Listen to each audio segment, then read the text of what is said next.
Heavy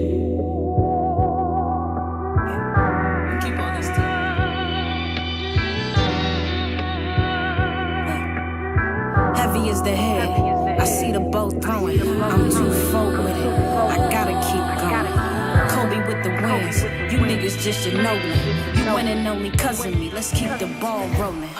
No disrespect, Slim. Where is your check, Slim? Welcome back to another episode of the You Weren't There podcast. I am your host at Mia Was Here, 5 underscores.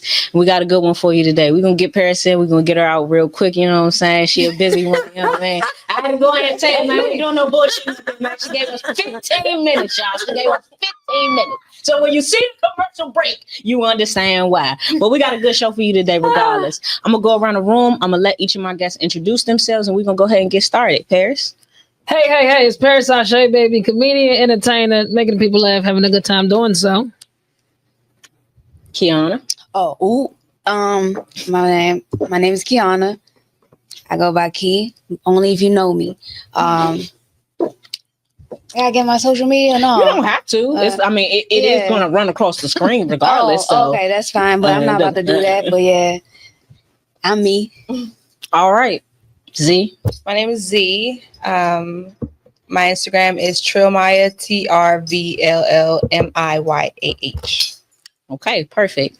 So usually we take the time to kind of do the introductions, and we're definitely going to get Paris back on here at some point. It took us 6 months to get this one, y'all. Hey, come on. I'm just trying. I'm just saying. I know you busy and all that shit. You know what I'm saying? Trying. But, for those that watch me regularly, thank and appreciate y'all, by the way. We usually take the moment to do the introductions, which we will do later on for Kiana and for Z.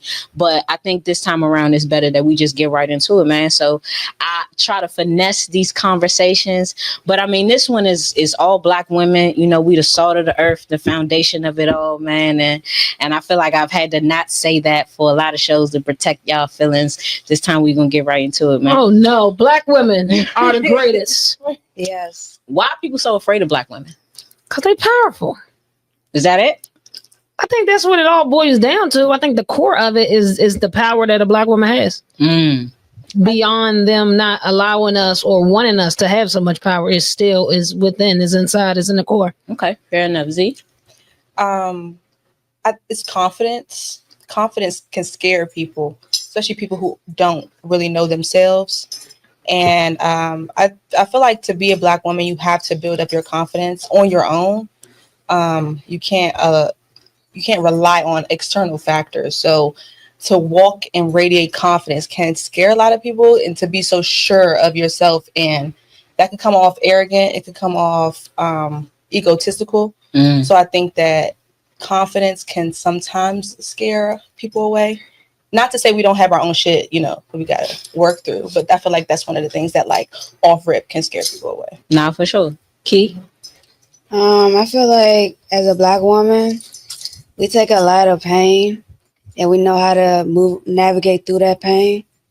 And people look at us like, oh, you still, we're beautiful and all on the outside, but you just don't know what we've been going through in order to get to that position. We've been through it all. So it's like us fighting that, being who we are, like being there, being nurturing, caring, all of that for our people, not just for within our community, but we do it for everybody. For sure. Yeah, I feel that to piggyback off what you're saying, we could carry so much internally and not know how to process it. So it could come out in so many ways. It could come out in your conversations. You could get triggered easily if you don't process your emotions properly. Now that's really in line with my next question, which is when does that power, that confidence, that pain, at what point does it start manifesting as what some would call aggression, or where does that transition happen?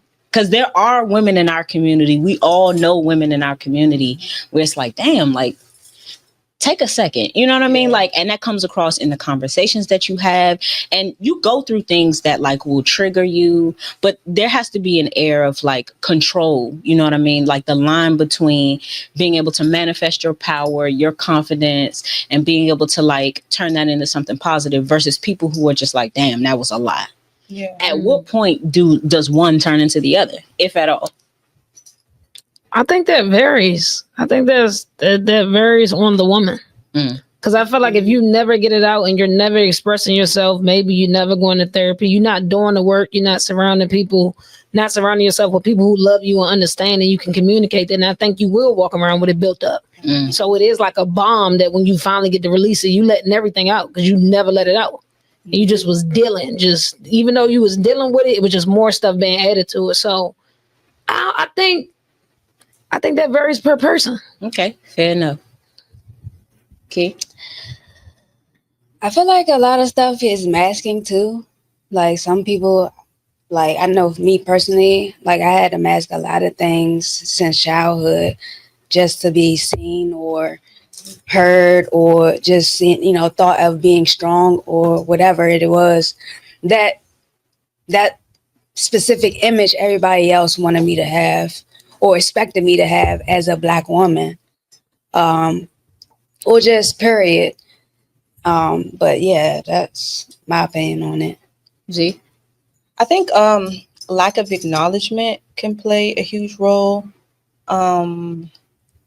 Like not feeling seen or heard, not being asked enough, like if you're okay, people not taking initiative to like check on you. I feel like it can make you internalize a lot of different things and wear pain on your sleeve and on your, like wear it out because you may feel like you're alone or you're not being recognized or that you're not being heard. So I feel like lack of acknowledgement could bring it out or can turn it from something good to something that can hinder you. No, that's facts. I'm actually surprised that nobody said that it's not just Black women that do that. The big thing over the last several months was like Love Island, right? Anybody watch that? No. You're not missing nothing. No. Don't watch it. Right? It's an unhealthy addiction. I'm embarrassed that I fell so deep into it. But I had some coworkers in the group chat. They kept talking about it. I said, all right, I'm going to sit down and watch it. Next thing I knew, I was addicted to that. So the big conversation around this, huge little social phenomenon was a young lady on a show named Huda, who had been in this like semi-partnership with a guy on the show who ended up getting eliminated, in large because of like her perception of him, right? And then she had another connection with another dude. They ended up breaking up. They didn't win the competition is the point. But to me, she was like the proof of like, I think this narrative that they put specifically on Black women of being loud and kind of angry and kind of aggressive and kind of like hurtful and like in ways that I think like are specifically placed in our community. And I thought it was a great example to everybody watching to like, this is what y'all say Black women do. But when she does it, she's strong. She's powerful, right? There's no issue with any of this. She's just standing up for herself. But I feel like the moments at which the Black women on that show did those very same things in much lesser, much smaller, much quieter, perhaps, more tranquil ways, it was like, oh, they're not following girl code. Or like, oh, look at how they treat her. And I feel like that happens very often to us specifically, where you have like the same reaction from two different kinds of women. But if Black women do it, it's like a big deal. And if somebody else does it, especially if she's pretty, I think that image plays a large role in perception of people. I think prettier people get away with shit that ugly motherfuckers don't get away with. And I think that's the reality. I think life is a little easier if you're a little more attractive. So I think like all those things combined, I saw a lot of things on that show that when the Black women on that show who were part of it reacted to it, it was like, oh my God, they're so aggressive. They're so angry. Like, what is this? But you have literally a woman calling a man a pussy ass bitch. This is a direct quote from the show. I'm not being vulgar. This is exactly what she said on the show because he didn't make her pancakes that morning. And this is a white woman? This is I want to say that Huda is like Arabian or Indian or something to that effect. She's not a black woman. Okay. Not a black woman. Now, there are 2 black characters on that show who I think were very popular overall with the fans. But it just seemed like there are voting aspects to that show. And it seemed like as soon as the black women like spoke up, even a little bit, right? Even in ways that I thought were kind, ways that I thought were considerate, ways that I thought were respectful, there was a real backlash in terms of America voting against them on that show. And inevitably, they did not win. Well, yeah, this is America. Yeah, I was going to say, that's the American way. Yeah, not to say that it's pretty normal. I mean, it shouldn't be normalized. It shouldn't be. But this is America. This country was built on racism. So it's not much you can do about it, but to do you. Keep doing you, you know. You can't change the narrative of how other people will view us, especially your average American, you know. They still gonna see us aggressive. They're gonna refer to us similar to monkeys, like we do too much. You never would change that. You never be able to change that. These are facts. Yeah. And I think that there are so many like microaggressions that people in other communities are not aware of. Yeah, right? They will never understand it. I feel like I went to a majority white high school. And I think like I had a conversation with a couple of my black classmates, like post-graduation recently, like within the last couple of years. And I was asking them, like, do you feel like we experienced like racism, like when we were in school? Do you feel like did you have those kinds of experiences? I didn't. But I did feel like, maybe not at the time, but now looking back, like, no, there were some microaggressions though. And she said the same thing. Like, she was like, no, I think that we were very coddled from the racism that exists like in this world. But I do remember some microaggressions that I thought were my fault or that I was uncomfortable with at 13, 14, 15, that I didn't really know how to deal with or process at that time. But looking back at them now, like in my 30s, it's like, nah, like something about that wasn't right. And I think that happens like so often to us in every aspect of our life, right? That's got to happen to you in entertainment. All the time.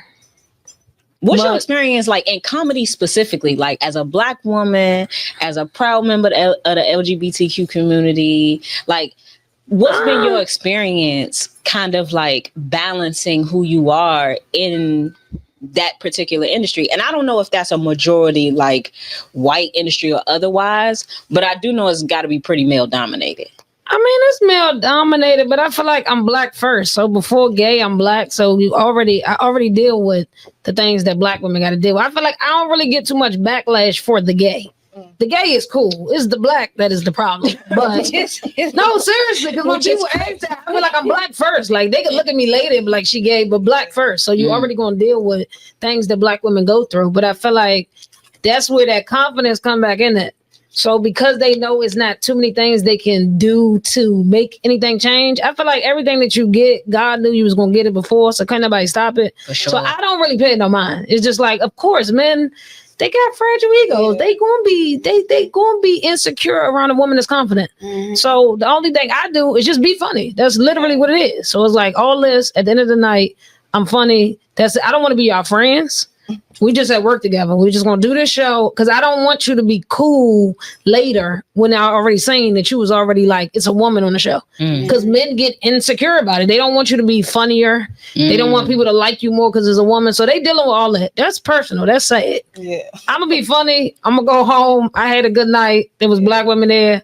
We connected. We vibed. That's it. So I don't really take it personal, but there are a lot of women who like don't get booked for certain things and a man to get it. Like if it's a man that's supposed to recommend a woman, he'll recommend another man. And it's like later you'll find out like why you just didn't reach out to the woman. It's insecurity. But as we see, when black men are down and hurting and out, they always go back to black women for saving. So no question. Why is that? Like, why is it that when black men are down, they find like safe haven in us, but not like when everything is going well? Because it's almost like we're an emotional dumping ground for them. Me personally, I should say. That was a tough one right there. That's hard to hear. I mean, honestly, they hold all that stuff in, and then they, like you said, they go down, they break down, or they be in hard times. They go where they know where somebody knows how to survive in that predicament. and pull themselves out. So they're going to come to a black woman because we're strong and know how to get ourselves out of that situation. But it's hurtful to give them that guidance and then they go back and run into a different race. Sir, what you doing? You got a problem with that? Like interracial, like... No, I don't at all. I don't have a problem with interracial relationships at all. But when it comes to that aspect of comparing and contrasting, I'll do that. I don't have anything against it. I agree with that. Like, I don't have any issues with interracial relationships. I've been in them in the past. I've dated white men before. How was that? You can't just go. You can't just say that. Right there. How was that? I did it, white man.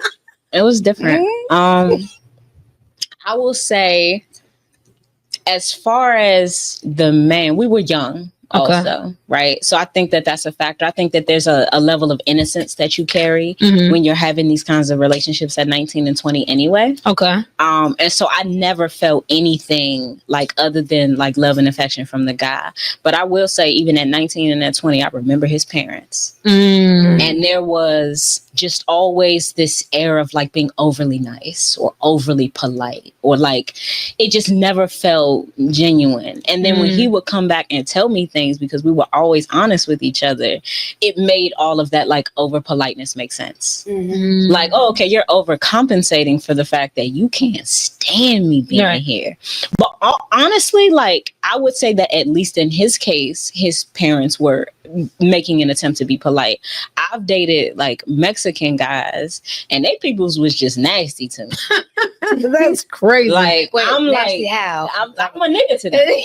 Oh, wow. Like, this is, I know what nigga in Spanish is. Like, don't keep calling me nigga. Like, don't keep saying that. Like, don't piss me they off. did not like me and made no point to be nice, which I always thought was odd. Yeah, because that's it's very like, odd. Y'all are Mexican, but to me, there are like hierarchies within like races themselves, right? So just like I hear Coco Jones, right? She talks a lot about being a dark-skinned woman in the industry and how never did she feel like Disney didn't try their best to make her fit somewhere, but never did they try to make like something fit her either. Right. So there's a difference between like, we want to put you as many places as we can. We want to try as much as we can to make you fit into like this Disney environment. There's a big difference between that and creating something for a girl that is specifically like Coco Jones. And she's representative of so many little girls, which is why she's so popular now. Right. It took some time to get there, but like, she is representative of all of us. And I think that just like we have like hierarchies and tiers within our own communities, right? There's always like a light skin, dark skin, whatever. Like my brother is dark skin. I get jokes in my own family for being light skin. Like, you know what I'm saying? Always. So, I mean, like that happens. Like I have a white grandfather and a white aunt. So like they be catching a whole lot of strays. I'm not going to lie. Like, so, I mean, there's stuff that goes on in your own family that like, that's like, dinner table talk, right? We ain't gonna talk about this in the street, but these things are happening at our dinner table. But those feelings don't just disappear because we're no longer at the dinner table. And I think that happens in every community. And I think that just like there are hierarchies within a community, there are hierarchies in people's minds when you step outside of your community. So I remember in having a boyfriend who was Mexican at one point, like he talked about how Mexicans feel about themselves in the hierarchy of Hispanics and how other Hispanics see them, right? Other like races of Hispanic or whatever you want to call that, they think they better than us. So like those same and I think that there's some overcompensation when it comes to that too, right? If you feel like you're on the lowest tier within your specific community, then you're looking for somebody to be better than, so that you feel better about yourself. And I think that like all of these behaviors like transfer into how we end up treating one another. Definitely. It does. But I mean, he was cool. Just make it long story short, he was cool. It just, wasn't for me. I love everybody. I do. I think it's beautiful, gorgeous men everywhere, all over the world. But like, I like what I like, and I love us. Yeah. So I refuse to date anything Yeah. else except black women. nah, facts. Like Yeah, that's where I'm sorry. at now. I was 19, man. You know, but you need experience You in do. order to You make do. real Right. decisions. Figure out what you really I need. think Yes. that's racist. Like Yeah. to just be like, no, I would. I've had the experience to be like, Yeah. nah, that ain't for me. Like Been there, done that. I want to Yeah. marry a man who look like my daddy, and I want to have some kids that they look like us. Like that's just me. Like I'm not on that Kardashian shit where I just want like I gotta have like some mixed race No. Yeah. And the curly hair culture, baby running the around. culture is never the same. Like the little small stuff that only black people know, you just can't explain. Patrick Mahomes. Right. Yeah. Like you Patrick can't. Mahomes, watch that shit in a generation. Yeah. Like, you can't say like, oh, your mom made spaghetti, and they wouldn't get it. It wouldn't click. Like what was the hood meal? Or And I'm gonna be honest with you. I think there are things I did not want to have to explain. That right. too. You don't want to have to. There explain are certain cultural things Yeah. I don't want to have to like discuss with you. It's gonna water Like, it down. If me and my man right now, so me and my man, we've been together for a long time. If we get pulled over, we have the exact same feelings concerning this moment, right? There's a level of fear because you don't have to be doing anything wrong for this to turn into a nightmare situation. And I think that's something that every black person understands, right? So that's something that culturally we're aligned in because I don't need to be doing nothing. If this cop is having a bad day, Right. this could be a bad day for me. Yeah. That's something that we understand. And I think that there are other cultures who just don't understand that because they don't feel the same fear towards that particular community that we have to in order to be self-aware and in order to behave a certain way in those situations. You know, if you get pulled over 10-2. Yeah. Hands shown at all times. And that might not make no difference, but you got a better shot that way. Yeah. Right. I don't want to have to explain stuff like that to you. Or if you get upset with me because like I have an issue with law enforcement in a given situation and you giving this guy the benefit of the doubt. Yeah. Like, oh, they're just doing their jobs. I don't want to hear that shit, man. That's something like I'm telling you, I'm out of there. Like soon as you say they were just doing their job, I'm out of there. It's a certain way that you do that job. That's true. You know what's crazy? I was dating a Spanish woman. And I was about to leave her house at like 2 a.m. And no, because here's the thing, I was about to leave at 2 a.m. and I never thought about this until she said this. She was like, just stay the night. I was like, no, I'm gonna go home. She was like, but you might get pulled over. And I was like, you know what? Black people, that's why we just be like, be safe. Because that's already the idea of what could happen. But nobody never like looked at me and said that. And then I was like, go to sleep. Like nobody ever stopped me like don't go out there because of that. We just automatically think that. But nobody ever like said it. And I'm like, that's valid. Where is she? Because she was sweet. She was sweet but Dominican, okay? Had to go back to my black queen. First of all, those are black Spaniards. Listen, but I still had to go back to my black queen. No, for the good. I had a good time. She was very thoughtful, okay? I took that with me, but still had to go back. They be looking out for real. They all about it was sweet, but I never thought about that. I was like, we don't. That's not what black people say. We just be like, be safe. We just know. Yeah, literally. Yeah, we just know, like it's just something. Certain things are they're inherent in our culture. Yeah, let me know you get home. Even to this day, like if I don't call my mom when I get in the house, like it's a thing. Yeah, because they don't know what's happening. In the house? Yeah, I know take you this long to get home. Like that's inherent, right? You know what I'm saying? Like. Appreciate that about our community. I appreciate that you could look at your mans across the room, right? Somebody walking the door. I look at Paris.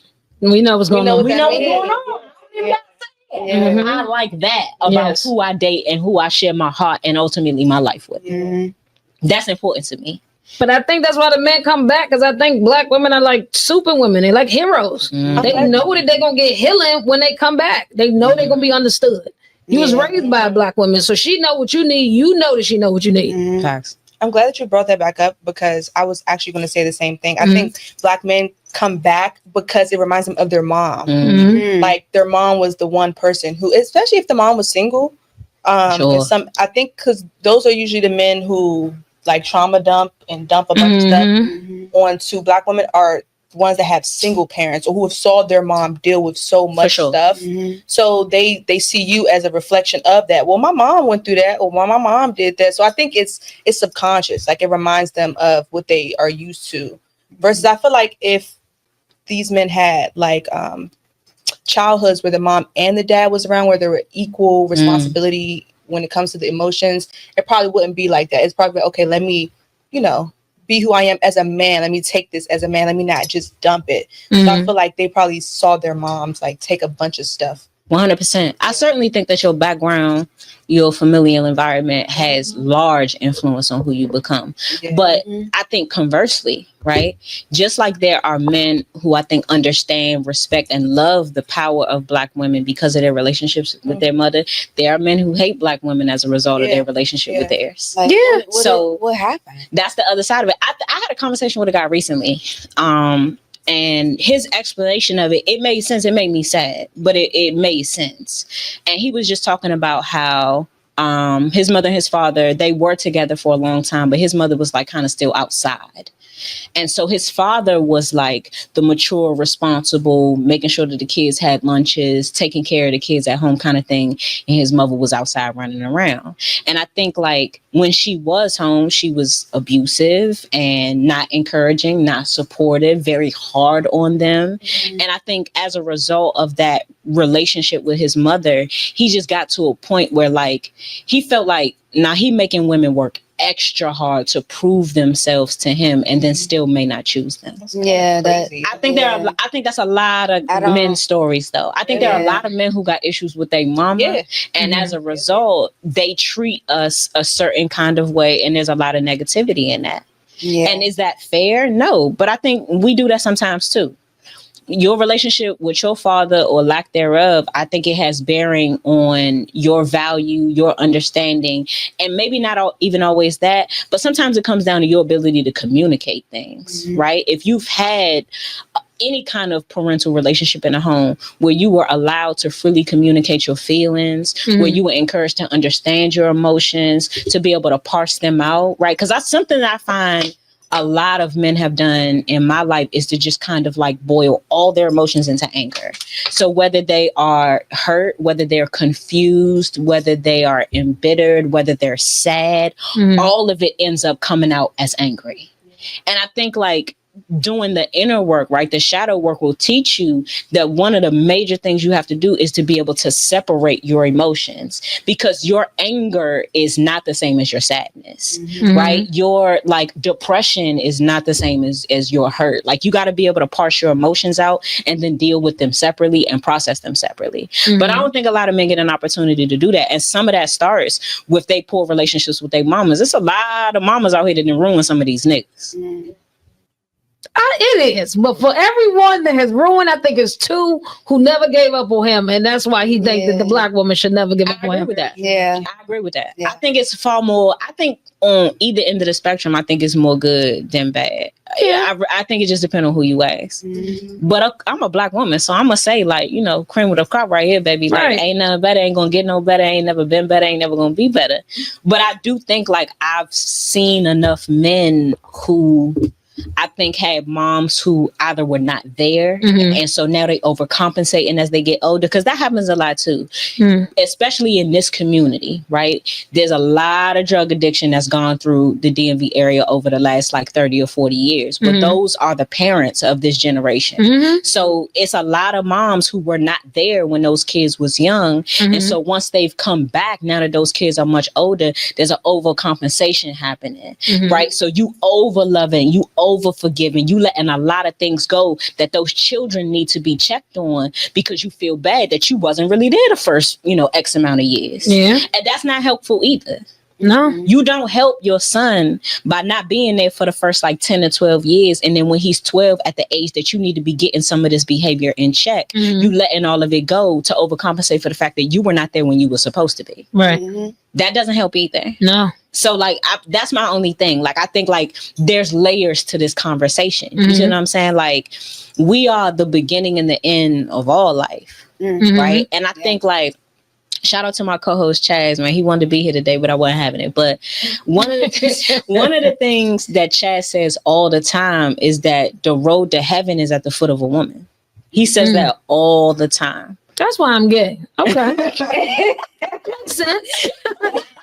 Oh man, Chad say that all the time. Like all roads to goodness lead from the foot of a woman. So I I think that there's so much goodness that comes from us. Yes. But you gotta be accountable too. You do. You know what I'm saying? Because life can harden you. Like, it could fuck you up. Like, it could turn you into the worst version of yourself if you let it. There are those of us who let it. Yeah. And you gotta be accountable for that at some point You do. too. You're not perfect just because you're a black woman. You close. You close as it's gonna get. You right there. But you still, you're right. Gotta do the work. But that's why you gotta do the work. Mm-hmm. And that's It's all a lot I'm saying. of work. No, it is a lot of work. Because I even say in dating women, I didn't realize that a lot of women have mommy issues too. I didn't know that. Dating men, you think it's just the men. No, it's a lot of women with mommy issues, but they don't talk about it.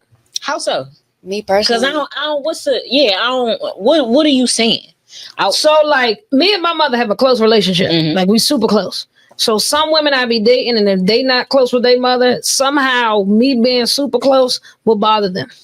So this was new to me because I'm like, I'm not used to like, okay, I understand, I'll listen to you. Right. It's women. They're gonna tell you everything in the first week. Okay. Sure. Everything you need to know, they're gonna tell you. But then it's like it bothers them because they're not used to that. They don't experience that. So like one girl I called off a date because I took my mom to lunch. She got upset. I said, it's my mom. But then I had to sit and process it. I'm like, she doesn't understand that. She doesn't have a good relationship with her mother. So she don't realize everybody's coming second if it's my mother. But I can't expect her to understand that because she doesn't have that bond with her mother. For sure. I think mommy issues also manifest as if you don't have good relationships with women in general. Like, you know, a lot of women who say, oh, I only like hanging with guys. I only like guys. I only like being with guys.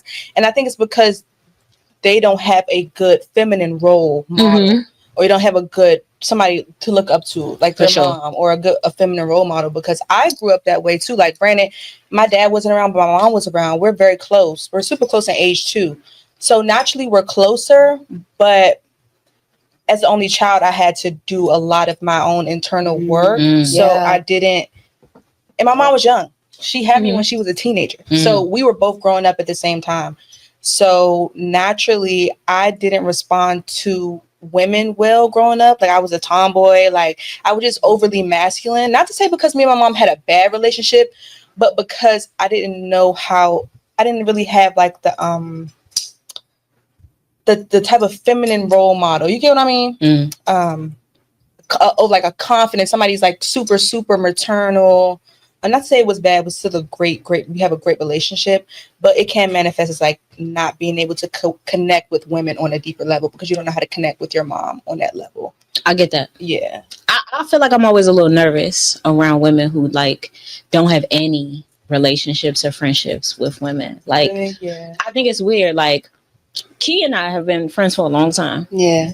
And I think like, as tomboys, like, we relate to one another. And I think like it does depend on your relationship with your mom. Like, my mom was a firefighter in DC for like 35 years. And so I always felt like she was like a perfect balance, like of maternal and nurturing and feminine, but not like prissy or over the top. Yeah. And I think she made me from a very young age feel like, no, womanhood is about being able to nurture. It's about being able to put your hands on something and it grows. And you can put all the makeup and heels on that in the world that you want. But if you can't touch it and make it grow, then that is what defines your womanhood. And I think that always became my understanding of it. And so I think I attempt to manifest that in my friendship. And Key will tell you, like, I done brought her around all the friend groups. Yeah. And it's different girls, different guys in those friend groups based on, these are people that I've known since high school, middle school. These are people that I've like worked with and grown those relationships. These are my friends from college. Like, these are my friends from my old neighborhood. And I just kind of bring those friend groups together, and they're men and women. But I'm always leery of a woman who cannot maintain friendships with other women. I do think that that says something about you, whether that's about how secure you are with yourself, whether that's about like your ability to really communicate, because women tend to be better communicators too, right? We're wired more emotionally. When you're wired more emotionally, you're able to kind of verbalize things better a lot of the time.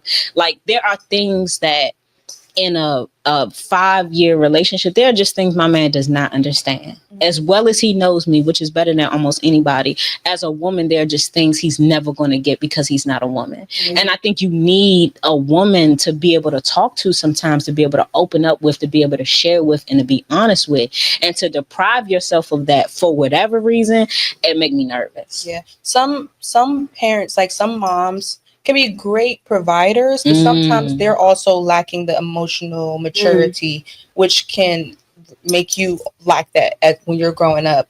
So I feel like, because that's based on my own experience, I can relate. Like my mom wasn't she wasn't as mature. She was young. So she didn't really know how to connect with me on a mature emotional level. So me growing up, I didn't really know how to connect with other women on that aspect as well. You know what I mean? So it made it a little bit harder, but I can say, I think it's because I didn't have that role model growing up. Granted, I did have like my grandmother, my aunt, I clinged on to them when it came to certain things, like my emotions, because I know they're older, they're more mature. So they've processed things, they've gone through things, versus having a younger mom me and my mom are only 14 years apart. So she's like my sister. So no, for real. So no, that's real. My oldest brother is 12 years older than me, so that's like pretty close. It's so mommy issues doesn't always have to be a toxic thing. It can be just because lack thereof. You know what I mean? You just didn't have the resources or have the emotional capabilities to provide to you so that you can be better off. But it still strengthens me. I'm not a victim to anything. You still have a responsibility to grow up. So I think when you take that route, that you take it and you like, I know I need to be better than this. I know I need to do the work. Then it comes out well. Some people just sit in it and be like, I just don't got it. And because of this, and it's like, that's not good, because it's going to show and it's going to bleed over. And I don't want to deal with that. Me personally, I grew up, me and my mother, we had a very close relationship. But as I got older, she even said it when I was about, I want to say either 11 or 10 or 11. She said, I hope when you get older, we still communicate or whatnot. And I was like, of course. Come to find out, over years, things changed. And I stopped communicating with her because I lost trust within her. Because she liked to talk. I mean, I get it that it's family, that she talks to them, talk to my situations about. But if I tell you I want it to just be between us two, then that should be between us two. So that's where I kind of have an issue with trust when it comes to telling people certain stuff. So that's why I don't really talk either. So if you do ask me a question about something, I'm going to let you know, but it's going to be a little bit. I'm not going to go in full detail unless I'm comfortable around you. But yeah, I mean, it all comes down to how mothers treat you too. Is all the toxicity. She wasn't really she was there for me. Don't get me wrong. My mother was a great provider. It's just some of the things that she did and said just wasn't right. And she admitted, she apologized for that. But me as a woman, as an adult now, I've been doing a lot of shadow work, and that's a lot of that childhood trauma dealt with, my mom.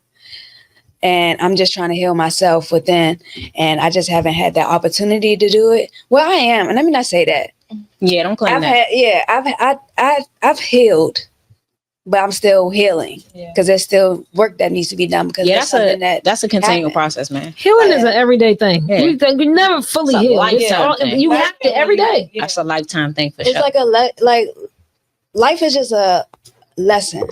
It's continuous lessons and tests. Continuous lessons and tests that repeat. And that kind of goes back to when I was in a medical induced coma. I kept repeating the dream over and over again. I would get further to a point, go back, and, I just basically repairing my mistakes and getting to the next level. But when I get to that next level, if something happens, then I have to repeat that whole cycle over. That shit was tiring. That happens in real life. So I mean, life is just a spiral. It's just a whole lesson. It's school. It's school every day. You learning every day. We paying with time. We are the students. Yes. As long as we do the work, I feel like we're gonna be good. Eventually, we're gonna be good. But if you don't do the work and you just sit in it, that's what I have a problem with. People who don't do the work but complain. I'm gonna say, why you keep complaining to me? Yeah, I'm so solution based. I'm like, okay, now what? Let's figure this out, and don't bring this up no more. Right, you can cry. Especially if we done talked about this thing. We been talking about the same problem. 2 hours in. Come on, man. I ain't got no more. I'm not a solution. You got to do something. I feel that like that has disconnected me from so many people too, being so solution and growth based. Some people don't want to hear that shit. Yeah, people see it as so cold, but I'm okay with losing friends for that reason. Like, you're not about to keep talking to me about the same nigga, about y'all have the same problems over and over and over and over again. But I'm like, okay, so you know what you need to do, and I'm wrong because I don't want to talk to you no more.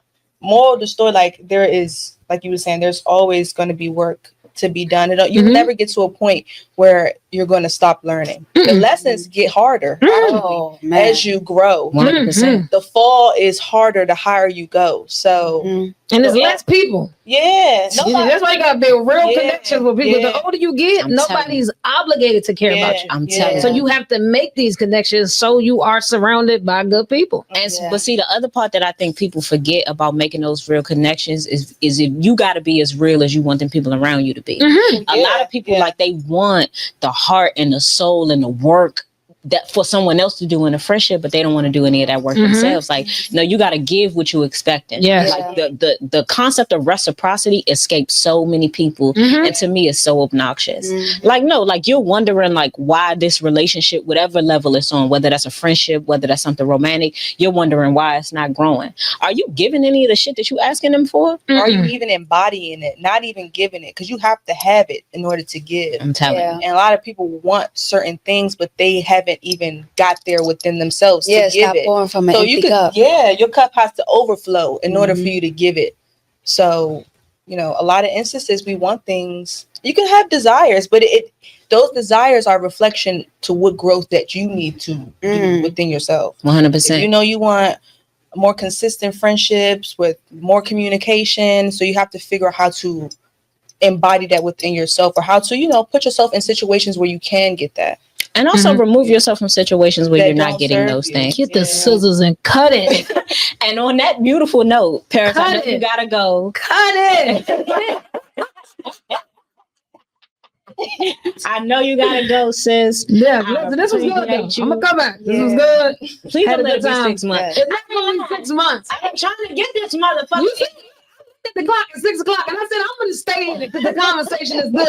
I did extra. She did. I will be back. Next time we can. I did the hour. Next time I come back, I'll stay longer. I promise. There won't be anything that I got to do after this. This was good. Black women forever. I hope the rest of the conversation is great. Y'all will see me again. We're gonna take a commercial break and we're gonna get right back to y'all, man. Welcome back to the You Weren't There podcast. We took a brief break. Shout out to Paris Sashay, man. We love her. We're going to get her back on here for sure. But we got to get back into the show. What we didn't get a chance to do, I think, earlier in the show that I do want to give you ladies an opportunity to do now is to just kind of like give us an introduction to your journey, right? We do that every show. And I think it's only fair that if I ask you to come up here and I ask you to spend time with me, to be able to allow you to kind of like tell your story and tell your truth, right? I think it's important. So we could start with whoever wants to start first. You know, either way is cool with me. But I do want to get a little bit of background, a little bit of information on who you are, what you do, what your journey to this point has been. You can start wherever you like, you know what I mean? But I do want to make sure that like, our guests get an opportunity to like know you a little bit. Okay, my name is Kiana. Of course, Key, if you know me. But I work many jobs. I have a jack of all trades. I'm more so into artwork, so I do art. I have an art page as well. It's at Key Creations. It's KII Creation with a K. Boom. There you go. There it is. Follow me there. You can check out my work there. But as far as my journey, I'm just now coming into myself, realizing, being more open, being out there with myself, finding out who I am, the things that I want out in life. This is actually my second chance at life. I was involved in a near fatal motorcycle accident about 6 years ago. And from that moment, honestly, it was like a wake up call for me to be who I want to be and not live in an image in which people wanted me to be or portrayed me to be. But ever, I'm just still finding myself, still learning. I was in the dating scene, but no, not anymore. Not doing that. I believe in love. If it comes, it'll come. I'm still figuring out with that. But yeah, that's about it. I mean, there's a lot. It's a lot more, but you can go ahead, Z. Yeah. So my name is Z. I have a skincare holistic healing brand. I primarily focus in health and wellness, and I would call myself like a spiritual mentor. So, I like to share a lot about my experiences and how I've gone through them, how I've grown through them, and to just shed lights on just the many different growing experiences that I've endured to bring in people who can relate. I like to read. I like to go out in nature. I like to be able to offer people holistic ways of healing, natural ways of healing, all about healing naturally, doing things the natural way, getting to the root, both physically, mentally, spiritually, the root of your problems, using roots like herbs, to heal your body naturally. And yeah, I'm just like we were talking about earlier, like I'm all about getting to the root, solution based, growing, healing, knowledge. I love to learn. I feel like I will never ever stop learning. Yeah. And I say a lot. So and it's my first time on the podcast, so I'm really excited to Me too. Yeah, I'm really excited to add this to my resume. And I feel like this is helping me get more comfortable, on camera and talking to people about like-minded things. So yeah, I'm working on the thing too. So I'm actually really curious, right? Mm-hmm. So I know a bit about Kiana's journey because I was there for some of it. Mm-hmm. But as far as like your desire to kind of like heal things naturally, where did that start? Like, where does it even come from? Yeah, so just seeing things that did not work for me. So really the actual pinpoint experience that I had, I was on birth control, Depo. I was on Depo-Vera. I was on birth control before, this is a while ago. I was on birth control before, like the pills. But when I took Depo, for some reason, it changed everything in my body. Like I started breaking out. I started like, my bones were hurt. My mental wasn't all the way there. So it caused my skin to break out a lot. So I started using natural stuff like lemon, turmeric, honey, aloe vera. So I guess in a short way to answer your question, like I've gone through things that I realized, this is not really working. And I don't know, I feel like just naturally who I am, I'm just all about, trying to do it holistically. I think it's within my family. I have some Jamaican, so yeah. So and my dad, he's similar to me in that aspect as far as like, natural healing. But I think you have to go through things yourself to be like, I have to have the power to be able to heal myself. I was just going through a similar situation. I was having like a histamine overload and my body was reacting in this very interesting way. And I drank a tea and it went away. Like my body was reacting like very crazy. I was having whips every time I like scratch myself. It's really weird. More of the story, like I've gone through things that make me realize I have to be the one to heal myself. I have to be the one to take control. And also like just mentorship, being around the right elders. I've gotten a lot of mentorship from elders. They've been able to help me and guide me through my journey on holistic health, because it's not something I can do myself. So knowing that it's time for me to take control over my future, over my life, over my health, because Western medicine is no. And on a spiritual aspect, I've gone through a lot of different things, and it's caused me to sit alone in my own shit, and you learn a lot about yourself. A lot about yourself, a lot about others when you just are able to sit in your own space and ask yourself the right questions. So I feel like just going through shit. Like for real, just going through shit and not being an observer to my own life, like fully living in it, fully maximizing on all the lessons that life is trying to teach me. Like anytime something happens, I'm like, okay, but what was I supposed to learn from it? What am I supposed to take from this? Like, what is this trying to teach me in all aspects?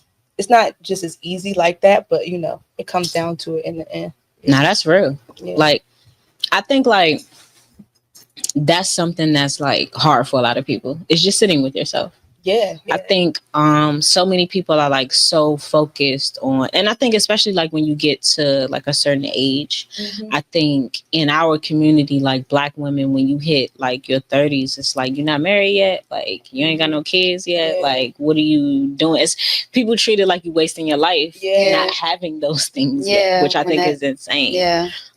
Because first of all, like at what point does not having children like make you less of a woman or make your life less meaningful? Because there are a lot of women who cannot have children, right? So does that mean that their lives are not meaningful because they're not able to reproduce? And adoption can take years. And also it feels like in the market that we in now, people with more money have a tendency to go to the top of those lists. So it's like you get to a certain age and it's like this clock starts ticking in other people's minds for you.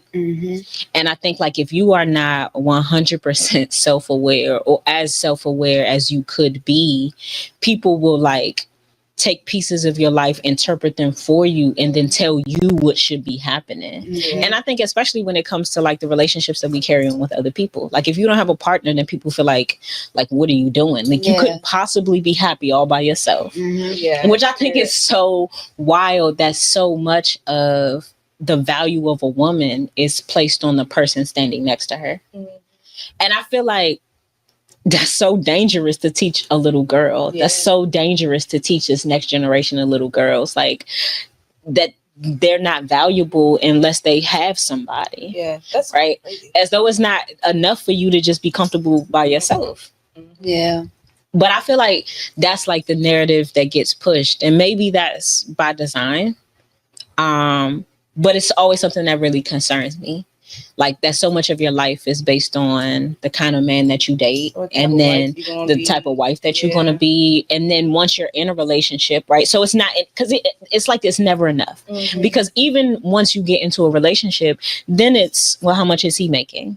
Right? Like, and then your value is associated with the kind of man that you're dating. And I think that's why there's this generation of girls all over TikTok, all over Instagram, who have like almost this level of worship for the girls that have a NBA, boyfriend or NBA husband or NFL husband. Like the life you should be trying to attain has to revolve around like these very like nominal like social constructs that are not going to make you happy anyway if you don't already have it. But I think like, and there's so many conversations about like, okay, well, you finally get a man and it's like, well, is he a high value man? Like, what does that even mean? Why does it matter to you? Why I have my man? But what about me? Is he good enough for me? But I don't know.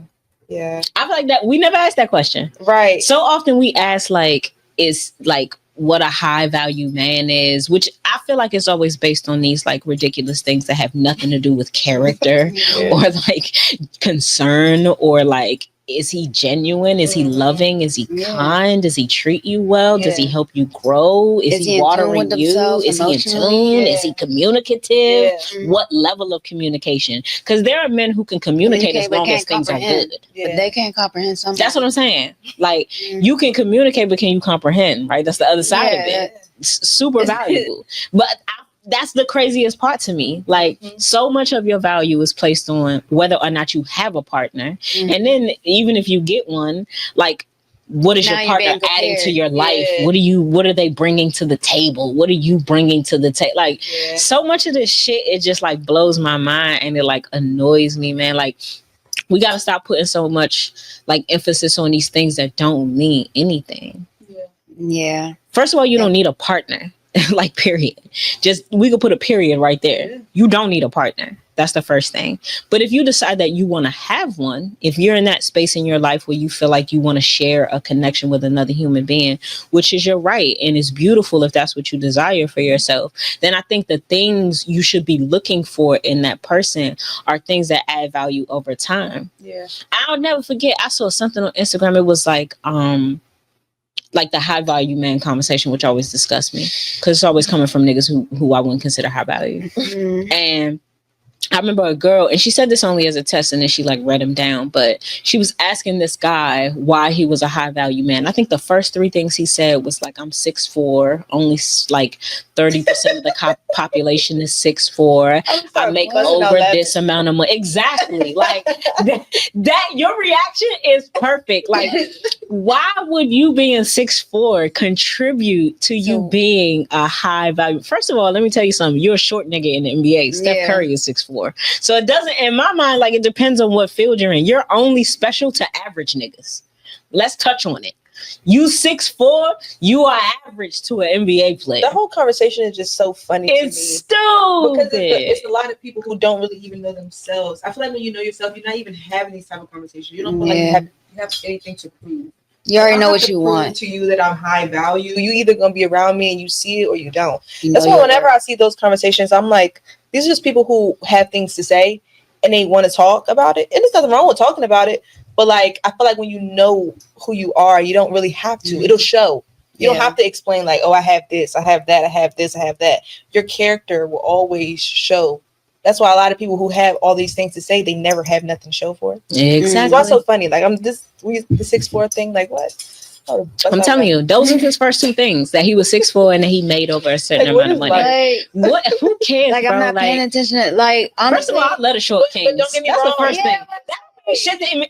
I'm 5'1". I don't give a shit about a guy being 6'4". I do not care about that. Women what about your personality though? Like, why do you think that is? I have no idea. I'm not. This whole thing is not 100% on men. Some women do idolize, like, you know, when a man has certain characteristics or features, like, oh, I need my man to be over 6 feet. I need my man to have this amount of money. So they hear a lot of the things that women talk about that they like, and they use it. And they're like, well, a majority in their mind, a majority of the women like this type of guy. I'm this type of guy, so majority of women should like me. So I wouldn't 100% put it on them, because there are women who specifically date men for specific characteristics that they have. Like, oh, they can have those.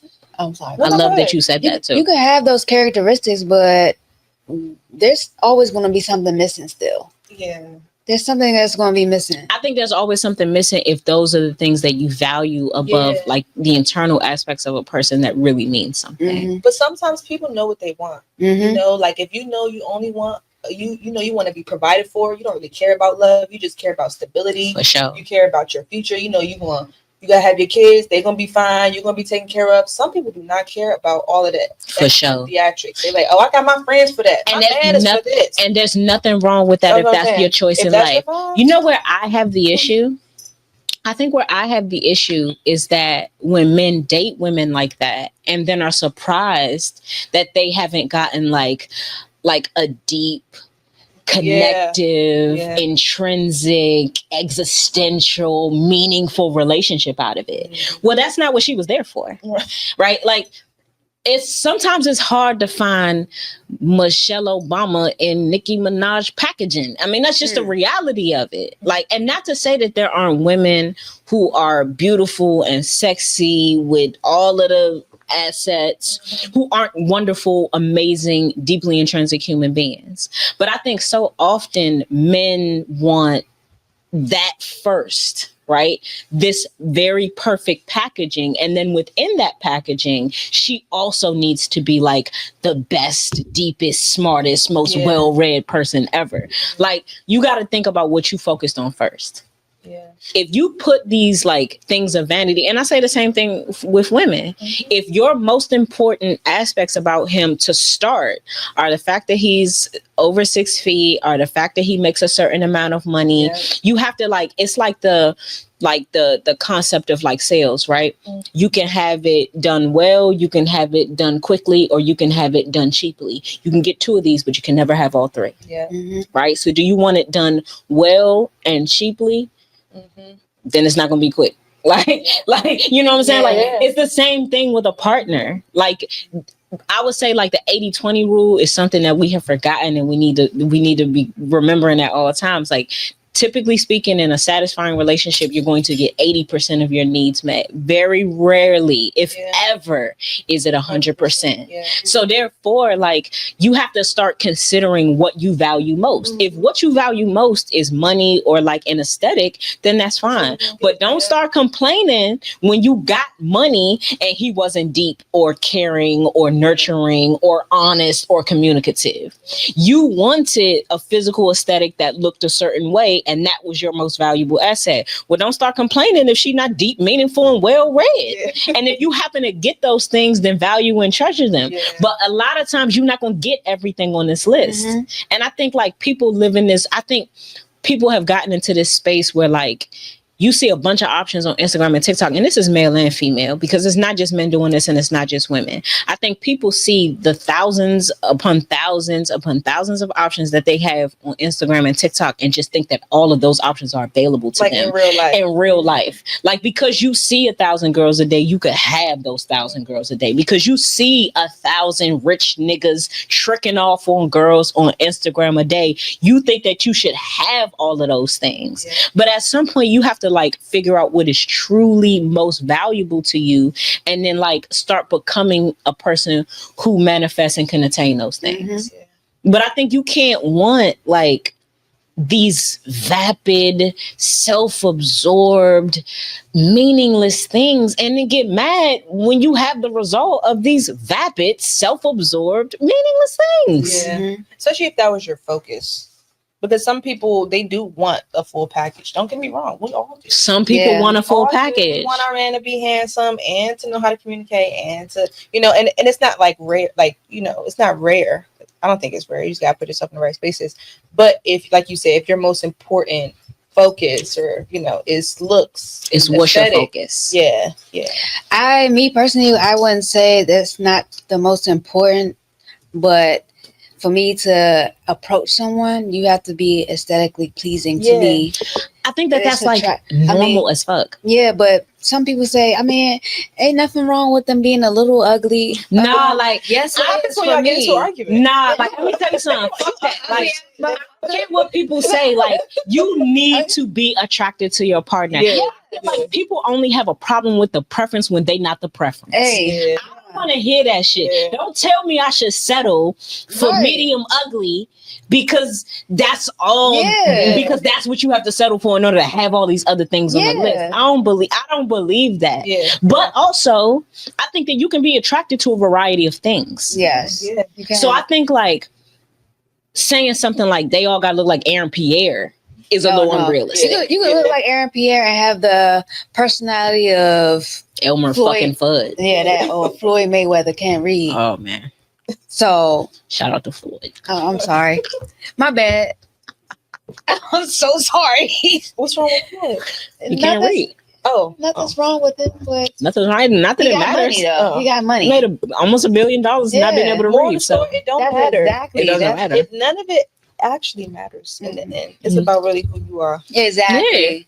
And I feel like who you are is going to attract the right partner. You attract who you are. For sure. You don't attract what you want. You attract who you are. I think people forget, like, you attract what you project.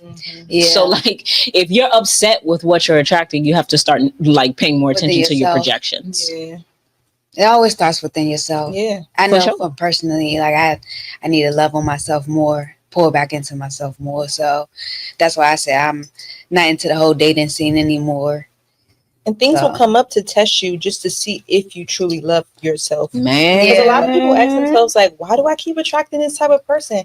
it's not because you're meant to try to deal with it. It's so that you can learn clear boundaries and how to walk away and prove that you love you more than anything. Yeah. You know what I mean? You know, and at one point I used to think that I did love myself. And people will always ask, like, I just want you to love yourself. I'm like, I do fucking love myself. I don't understand what you're saying. Mm-hmm. But now when I think about it, I'm like, that's what they meant. I need to go within myself and love even my flaws. I mean, I love my flaws regardless, but I just need to accept them, accept me for who I am. And that's just me. And well, not saying that's just me, but being able to grow from myself, expand from what I used to be, better myself in a way. Yeah. So, and to walk away from things like you were saying earlier that don't serve you, that's like real self-love. 100%. Like not even pampering yourself or any of that.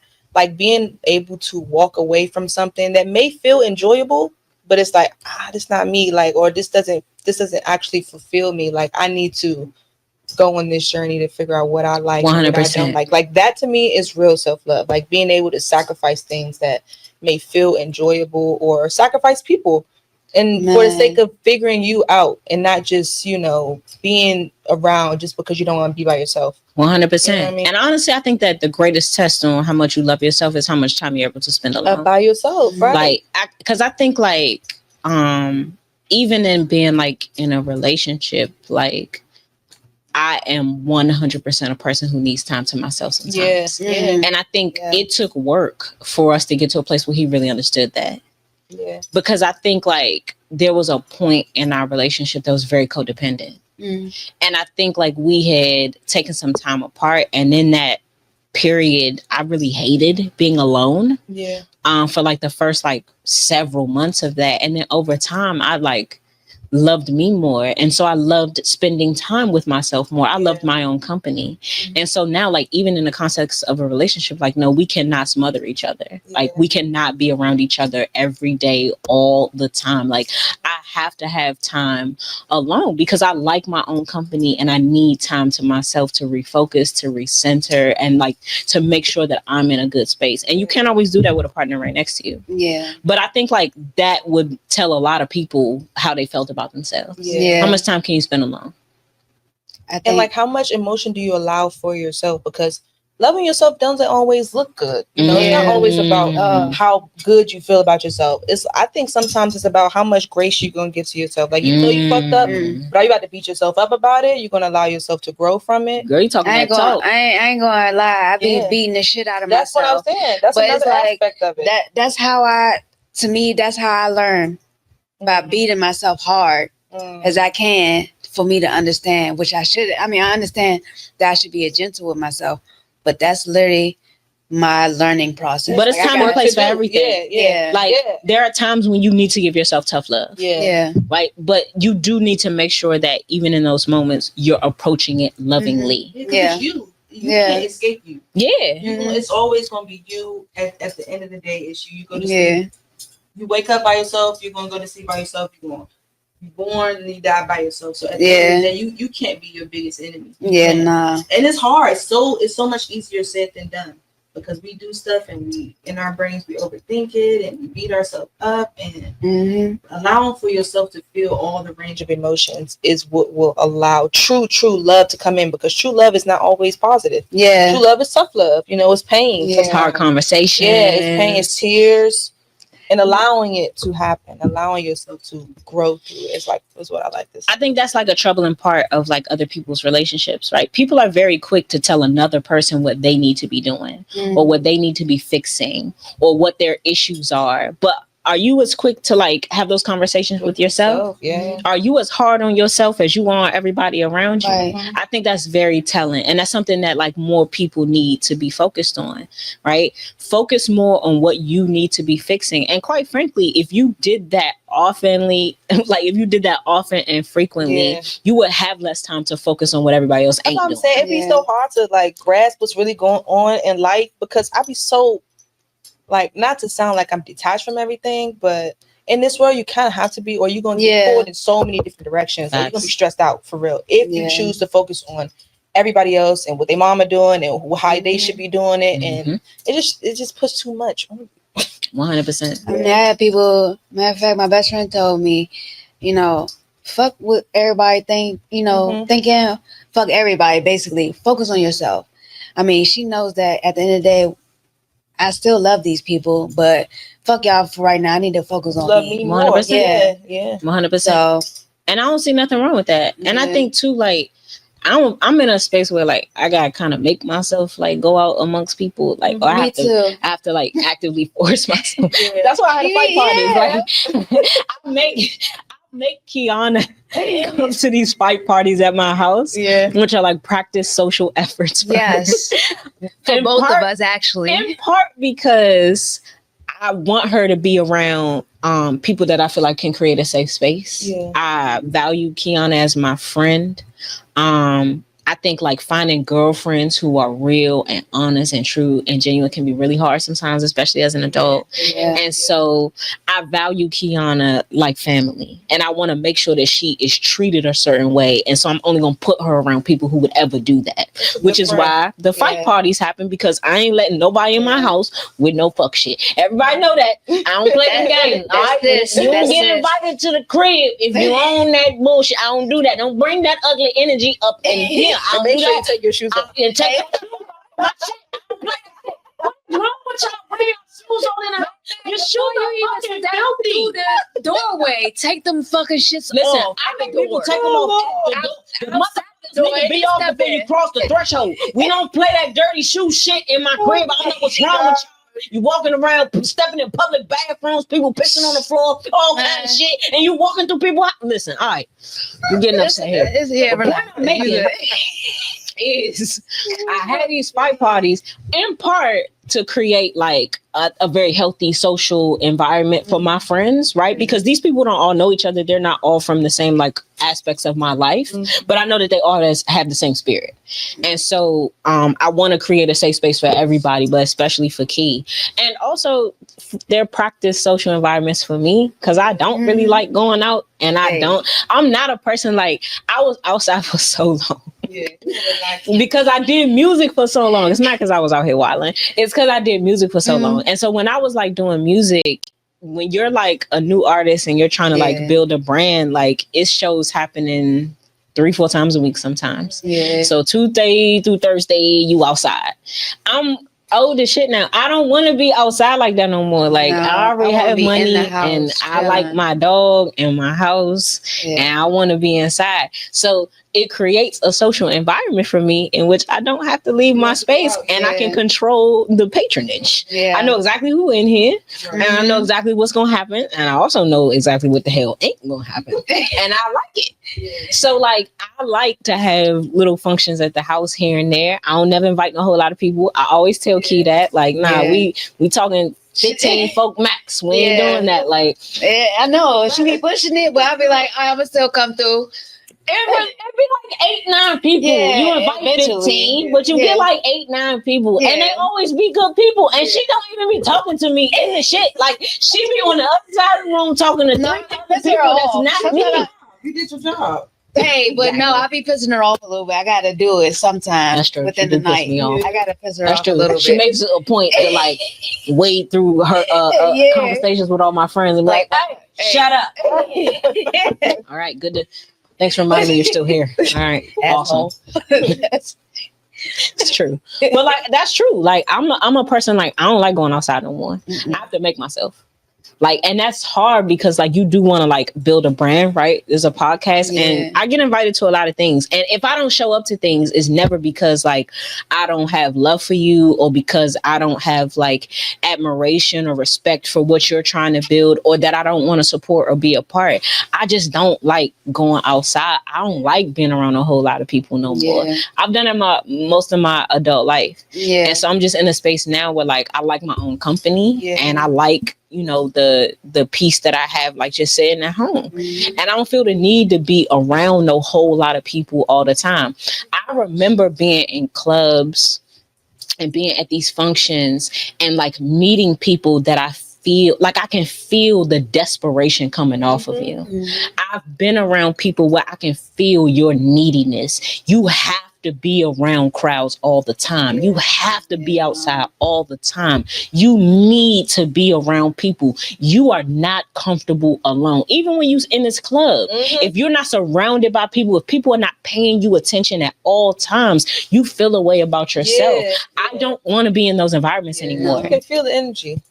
Yeah. That's So why I'm I just be like, off in a little cut. I be sitting there. I just observe all the energy going on. That's what I'm saying. And That's please why I be don't at home. touch me. Right. Please don't touch me. Nah, facts. I don't do that touching shit, bro. Mm-mm. You get a hug and come in. And you don't get no hug neither. No. Nah, You barely get that. No. Unless I know you, you won't get a hug from me. But if you don't know me, don't touch me. People are weird. People are weird. I mean, like that, because I I don't believe think you should touch strangers, though. No, Yeah. I think I'm a person like I believe in transferring I'm a person who just knows energy. that. Like, yeah. if they don't like reach, then I'm happy with just giving you a handshake Yeah, or a little fist bump. Yeah, like I'm cool with a Yeah. fist bump. Like, you know what I'm saying? We don't gotta do all of that. But not everybody understands that. No. People are so socially awkward. Yes. Mhm. And they think socially awkward means like you're in a corner, like being weird. Like, nah, socially awkward means that you don't know how to interpret a social situation. Yeah, read the room. Read the fucking room. Some people don't want to be touched. Some people don't want to be bothered. Some people are perfectly happy in their little corner with their drink or with their friends, and they don't want to be involved in like everything else going on. Not being able to read, understand, interpret, and respect that is what creates awkwardness. Yeah. Mhm. And I never got that. Like, you really don't feel like that these people don't like you? Like, for real? Like when somebody just keeps talking and that person is looking around and wandering, like you can't tell that they don't want to keep talking to you. Or like somebody say like, damn, that's crazy. Like, I done said that 4 times. Yeah. Like you're not picking up, but I'm trying to. Please, nigga, walk pick away. up what I'm putting down. Like, that's annoying to me. Like, I done said that's crazy like 4 times. I mean, I'm ready to go, bro. And I'm trying not to be rude. Like, no and it's like bullshit. you said, just like that. And I mean, back in the day, I ain't used to say it calm, but now I say it calm. But Post accident Key is a different woman. Let me tell you, she was an asshole in college. Let me just get it out there. All right? She was an asshole in college. I loved her though. I was. That's why we were friends. But like, assholes love each other. Was I an asshole? Assholes Am I unite. an asshole? No, you weren't really an asshole. I think I was an asshole. Not to me.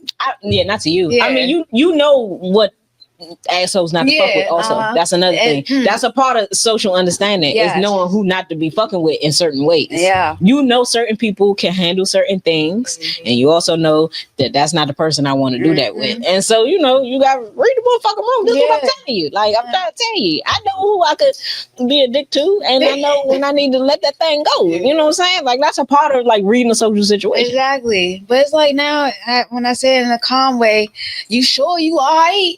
What you mean? Yes, I'm fine. Like, you want me to be loud like I used to be or have an attitude with my face scrunched up? I'm working on myself. I'm trying. But you know what though? That's like, a really like unfortunate construct of the human condition is that people only visualize, see, and understand your growth from the perspective of like how they see you. Yeah. So like if you've grown or matured or evolved in any way since the last time that they really, really knew you, they still only know like that version Some of you. people hold on to that. And they hold on to it. Sometimes. Why you want to hold on I think a lot of Black families do that. Yes. Right. Like there are aunts and uncles in my family. Like I'm still like a 15-year-old girl to them. And like, they still act like that. Treat you like that. Like, no, I need it. Bro, I'm in my 30s. Like, I give them a gentle, harsh reminder. I'm grown now. I had to give my uncle one of those, man. Shout out to Uncle Daryl for like for taking that on the chin, man. But like I had enough. It was one Mother's Day, boy. I had enough, boy. Like I'm not no kid, and you need to watch how you talking to me. Like matter of fact, one Christmas, I was at my aunt's house in the city, and my cousin talking about some. You drinking wine? Your grandmother know? No, I look like joke. Like I said, I'm grown. Sometimes you gotta remind your folks though. And she's like, no, you wasn't playing. Y'all just, why do y'all use that as a joke? We don't think that as a joke. Like, I don't take it as a joke. You serious? Or when you just outgrown your character. I think a lot of like former partners do that. Yeah. Right? People you were in relationships with, you ain't seen me in a decade. And it's so weird when you see them again, like after you've gone through so much, you've grown through a lot, and it's like, wow. And you talking to me as if I'm that older version. Exactly. Yeah. Like this is still 10 years ago. Yeah. The fact that you're stuck there tells me a lot. Like, have you grown? Have you grown? Yeah. Because the you're thing. viewing me in whatever light you saw me in a decade ago is crazy. Yeah. Yeah. I'm not like that. That version of me does not exist. Yeah. And that's okay. Like, I don't think people realize that it's okay for me to evolve. And say like, yeah, I did fuck up, or I did do these type of things, and be like, okay, yeah, I did, and what? I've grown from it. Now what? Like, I'm not let's that talk person about something anymore. right now. I had to have that conversation with the next one time, and he was just like, the look on his face was just like, I'm confused that you're confused. Mm-hmm. Like, I know that you have a problem with maybe how things ended or what that situation was. And I acknowledge that, like, I was not the best version of myself at that point in my life. But that was like 10 years ago. And the version of me that you have in your head that you're still identifying with does not exist. Yeah. Mm-hmm. She is gone. Yeah. And you don't know me anymore. Mm-hmm. So I would love and appreciate if you stop talking to me and stop handling me as though I'm the version of me that existed the last time we had a conversation. You got to let it go. Right. Yeah. I've had those conversations with people. That's obnoxious to me. Like, no, you don't know me anymore. And it almost offends me that you think you do because we talked 10 years ago. Mm-hmm. Yeah, that just shows you that they haven't grown. Because if they don't think it's possible, that means that they probably Nah, haven't. They was expecting you to fail. Yeah.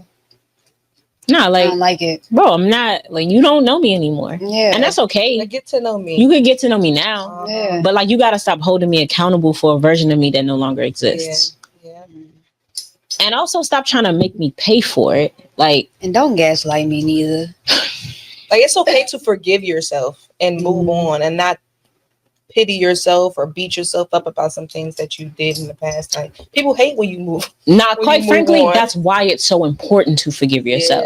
Yeah. You absolutely have to forgive yourself, to give yourself grace, and also to congratulate yourself when you have grown and evolved. That's another part of self-love. It's like acknowledging that you are growing, that you are evolving, that you are becoming a better version of yourself every single day. Because if you don't, you might never get that from the people in the outside world. You need to acknowledge when you're accomplishing things that you set out to accomplish, even if those are just little goals that you have for yourself that no one knows about except for you. Yeah. It is important to like pat yourself on the back sometimes And acknowledge it. Yeah.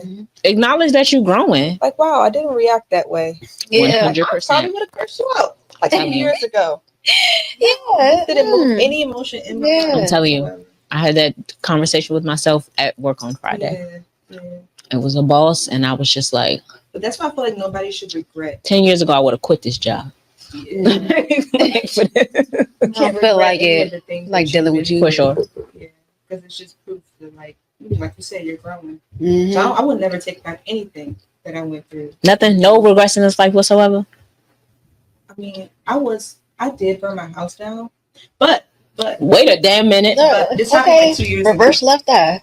But it was my old house. It was kind of like, yeah. That was a very traumatic experience, and it was my fault.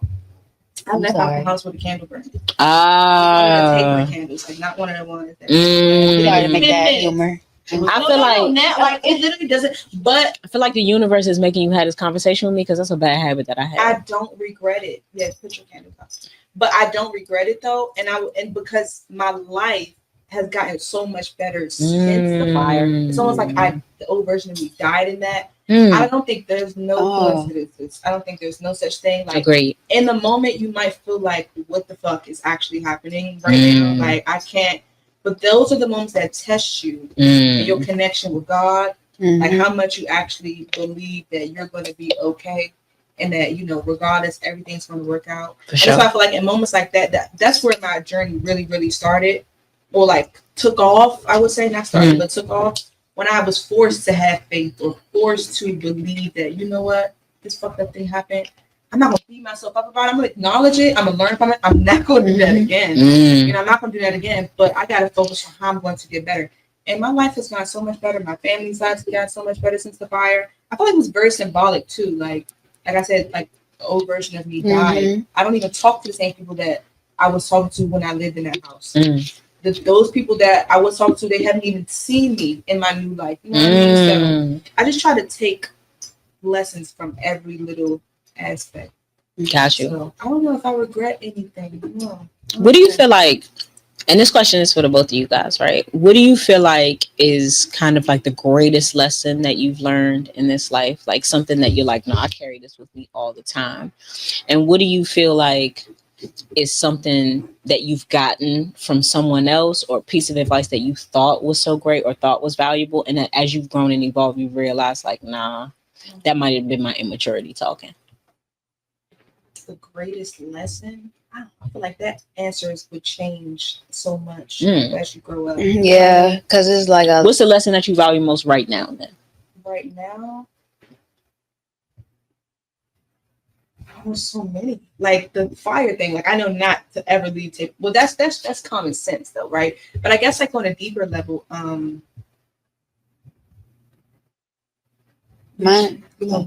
is more so self-love and strength and understanding myself, my self-worth as well. So my way of communicating, I'm Sag. So naturally I'm very, very, very blunt. Wait. Don't, she's blunt. Go ahead. Because we blunt too. We can be blunt. Naturally. My man is a Sag. So that's what I'm saying. The Sag and Scorpio thing never disconnects. It's always something there. But anyway. Girl. You know Scorpio? She told me that her birthday. Oh, okay. My bad. I ain't mad I'm about to say, like, I was just saying, I thought you like read some movie or some shit. Like, I was like, wait a minute. Like, maybe I should have said nothing, so I had her thinking that. No, for real. I was in this chair about to be scared. Like, wait a minute. It's so interesting how the Sag and Scorpio, they always go together really well. But as not even to put my sign in it, like, you know, but I am very blunt. I grew up that way. I'm very straightforward. I'm all about truth. Like my friends would come to me, complain to me about things, and I'm like, well, you're being dumb. So one thing that I had to learn was to have compassion for people while still being truthful, because even though I have good intentions and my intentions is to tell you the truth, love does not exist without compassion. So I can be telling you all the right stuff. I can be saying all the right things, but you're not receiving it well because I'm not considering your emotions. 100%. So that's one of the big things I had to learn, because in my head I was like, well, I'm telling you the truth. Well, I'm telling you what you need to hear. So in my head I'm like, well, I ain't doing nothing wrong. But I had to realize people stopped telling me things because they were afraid that I don't want to tell you, she might blow up. She might tell me I'm a dumbass bitch. I mean, because I did, and I would be very, very blunt with it, and they'll always be like, damn, you was right. Like, I will always end up being, you know, like, damn, I should have listened. But I had to check in on myself. Like, although my intentions might be good, I have to still have compassion, because love cannot exist without that. So that's one of the biggest lessons that I've had to learn, like, within my communication.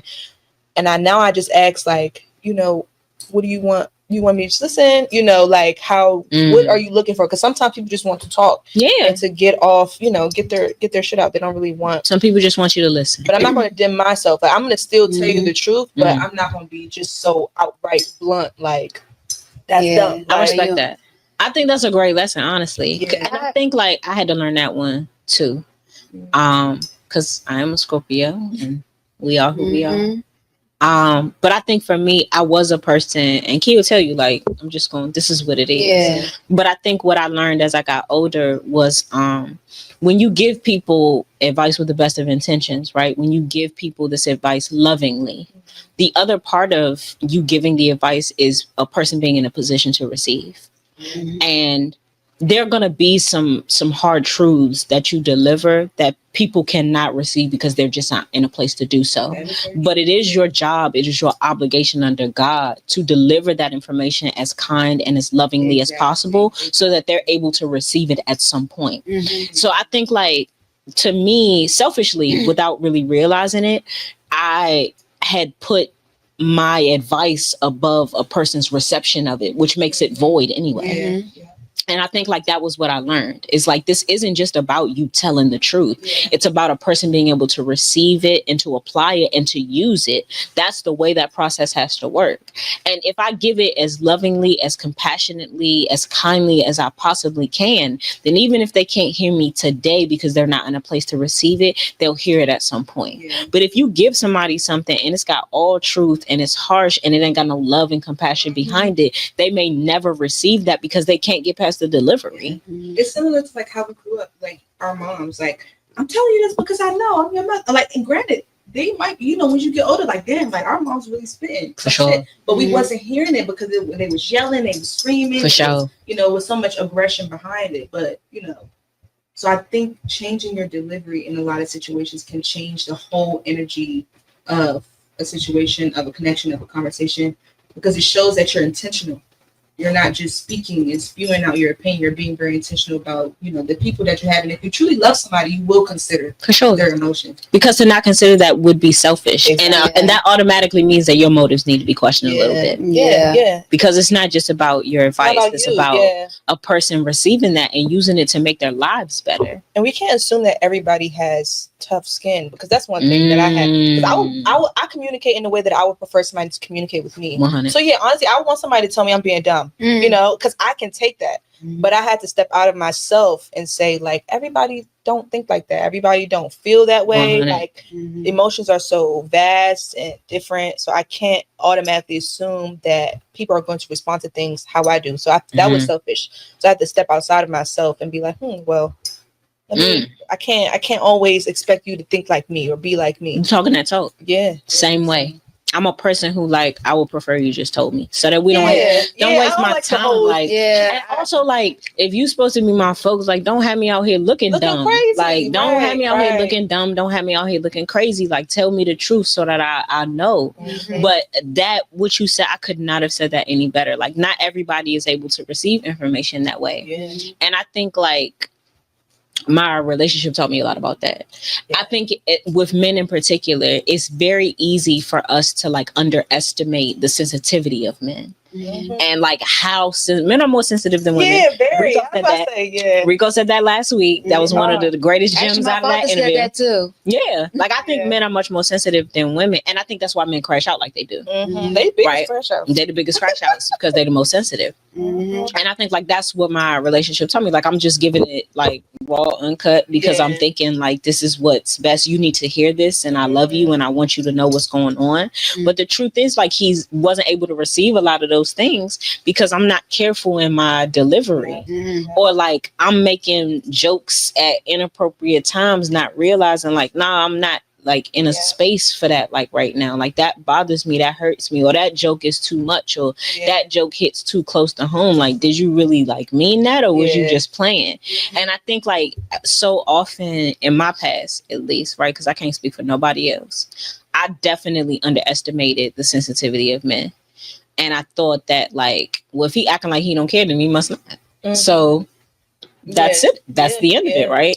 With no consideration of like what might be behind that, which is crazy because if the shoe was on the other foot, you would want a partner who was concerned about like why you were so flippant about that particular situation. You would want somebody to inquire.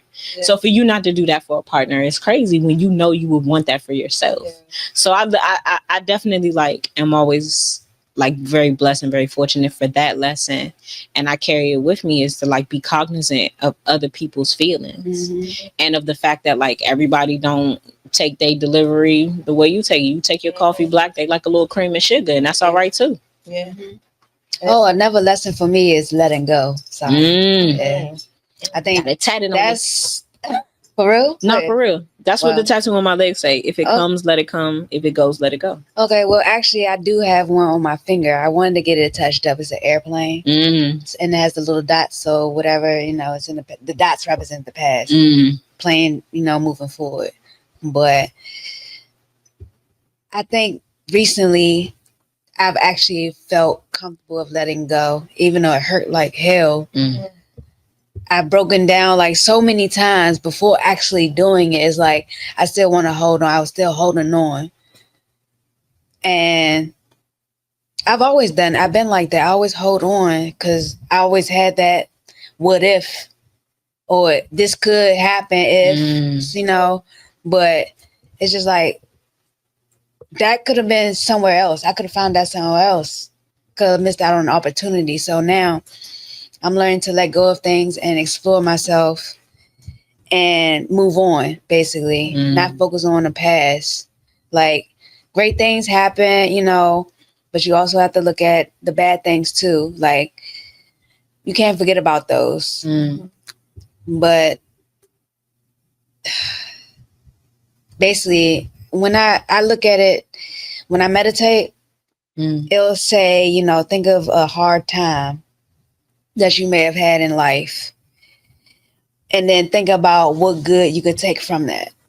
So I look at every situation like that, every bad situation. What is it good that came out of that? So I'm not focused on just it. Oh my God, this horrible thing happened to me. Oh my God, what it is. But you find that one good thing out of it. It's like, oh, I got that out of it. I'm so appreciative. I'm grateful for that. And you just move on from it. So that's something that I've been learning, and I've learned to actually do. And letting go has been the toughest for me. It's really been the toughest. But I think that's a big part of self-love too, though. Like letting go of things that no longer serve you, of things that are simply not good for you, of things that feel very good but don't help you grow, don't help you be better, of things that feel good but just are not healthy. Yeah. Right? You know what I mean? Just because you like something and because it feels good, that doesn't mean that it's good for you. You know what I'm saying? Like, shit, I used to love me some steak, man. I'm trying to tell you, I used to love that pork, boy. But that pork, bye pork. I went vegan, so that's what it is. You know what I'm saying? Like, I miss me some pork belly sometimes. I ain't gonna lie. It ain't good for you. Hey, I ain't gonna lie. I did think about it. Still crossed my mind about becoming vegan, but I can't do it. I like my meat.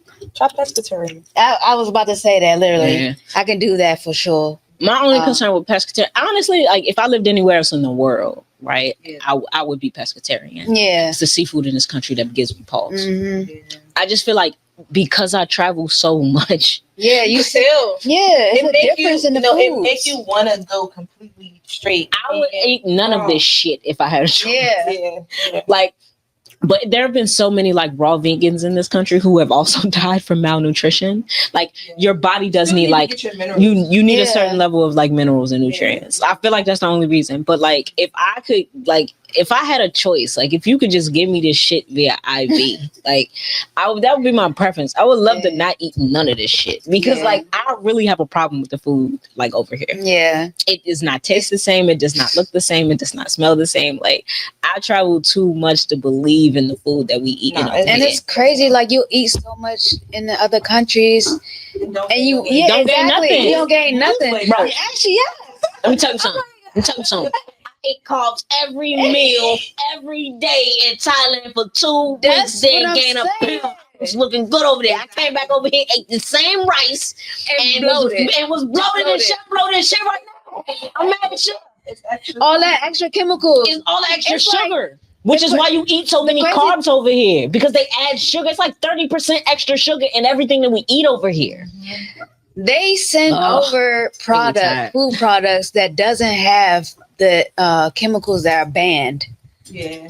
And add the banned shit. Yeah. They give us the banned ones, but give the they give the overseas the healthier version. We get y'all just poison us. I don't get that. It's like accessibility and convenience, like and also overconsumption. America's so focused on producing to the point where it's not real anymore. Like everything is all a replica of something that was once real. They're trying to meet the demand.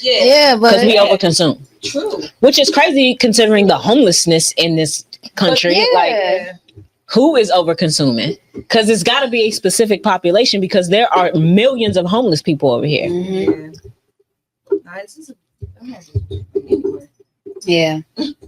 Bro. But listen, I love you guys. I'm so honored that you came and sat with me today. This has been a great conversation, but I told y'all from the beginning, this ain't Drink Champs. And we ain't gonna sit in here all night. So we're gonna wrap it up, man. Give them your social one more time, and we're gonna get up out of here. All right. My name is Key. My social is at It's Just Key. Is ITZJUSKI. And I'm Z. My Instagram is Trillmiah, TRVLLMIYAH. And y'all know me, man. I'm your host at Mia Was Here 5_. Make sure you follow the podcast on IG and TikTok at You Weren't There Podcast. Make sure you hit us up on YouTube, like, comment, subscribe. We love y'all. We appreciate y'all, and we'll see you next week.